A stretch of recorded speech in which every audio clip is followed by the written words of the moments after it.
Let's bring in Ted Williams, former D.C. homicide detective and Fox News contributor, and Jonathan Fahey, former acting ICE director and former DHS deputy assistant secretary. Thank you both, Ted and Jonathan, for being here. I want to start with you, Ted, just given your experience, because there is this video that is circulating on X and gaining a lot of attention. It shows this woman standing up, fully engulfed in flames, as officers walk by on their radios and don't do anything to intervene and put out the flames. The video cuts off at the 1 minute mark, but it is pretty disturbing. So what is the protocol, Ted, for responding to an incident like this as a police officer? Should those cops have taken off their jackets and tried to smother the fire? I mean, what is the protocol?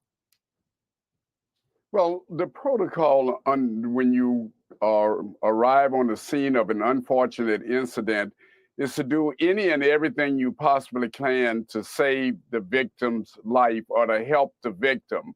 I'm sure that there are going to be an investigation to try to determine if law enforcement and other individuals, first responders, when they arrived on that scene, if they did everything possible to help that victim. You know, Jonathan, I want to get to you because given what Ted said, I mean, obviously conditions are tougher than ever for police to do their jobs, and they have very tough jobs. So this gets to the issue of prevention. And ICE put out a report last week. It showed about a third of people who were removed from the country had criminal histories. I want to pull this up on your screen. More than 16,000 in fiscal year 24 with sexual assaults and sex offenses, 2,600 homicides, nearly 2,500 kidnappings, and 237 known or suspected terrorists.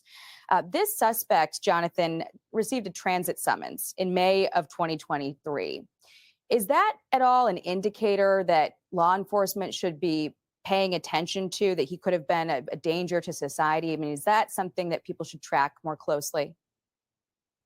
Well, one thing they should have been able to find out when they issued the transit summons that he had been deported before, which means by coming back in, he was in violation of federal law, specifically Title 8, United States Code 1326, which is a felony. So he should have been arrested once they found him. They should have run his record and done that.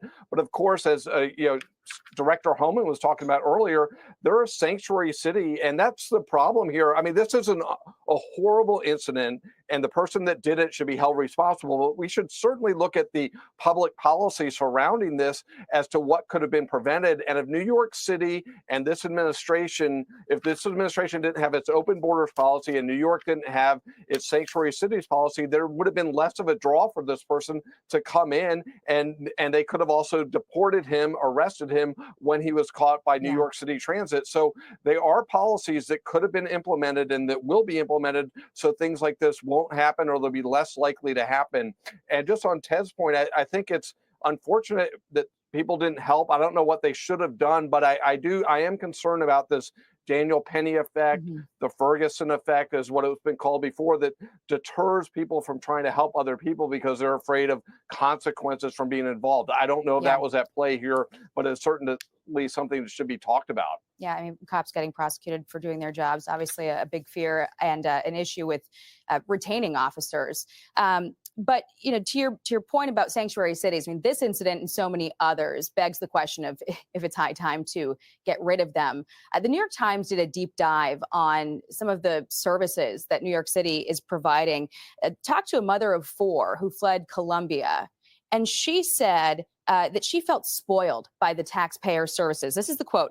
They were getting free laundry service, their clothes sometimes returned folded to their room, as well as housekeeping. Uncomfortable, Ms. Hanau would sometimes deter maids from cleaning the room. We're getting spoiled, Ms. Hanau said. This was never my idea.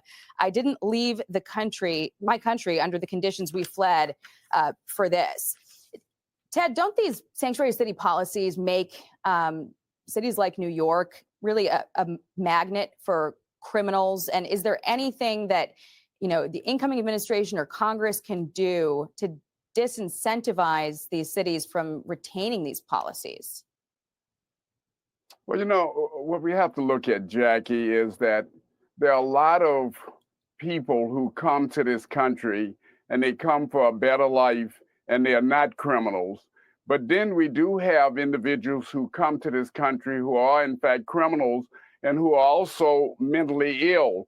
And when you look at that and the fact that they cannot find home housing, they're also homeless.